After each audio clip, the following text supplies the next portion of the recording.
How to open an account on Commonwealth Bank. Hey everyone, welcome back to another tutorial video. In today's video, I'll show you how you can open an account on Commonwealth Bank. So to do that, first of all, download the Commonwealth Bank app or CommBank app from your Play Store or your App Store. Now, once you've done that, simply open the app. Now your interface will look somewhat like this, where you'll have to basically tap on the option More. After that, choose the option Products. Now it'll provide you a list of all the different products right over here. You can open an account, upgrade your banking, credit card, home loans, personal loan, etc.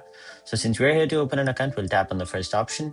After that, you'll have to choose an account type. It can be everyday and savings, youth banking, term deposits, business accounts, etc. Simply choose the everyday savings account. Now tap on the option everyday account.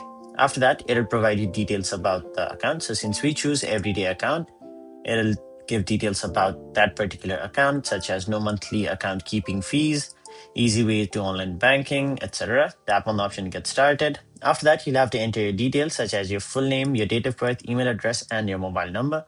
After that, tap on the option Continue. Then you'll have to verify your identity. So you'll have to enter your Australian driver's license, Australian passport, or your Medicare card. Now, once you've done that, simply check your details such as your name, date of birth, email, and your phone number. Now, once everything is correct, tap on the option Confirm and Submit. And then you'll have successfully submitted an application to open a bank account on Commonwealth Bank. So that was it for this video. Hope this video was helpful to you guys. And if it was, make sure you like this video and subscribe to our channel so that you don't miss out on further videos such as these.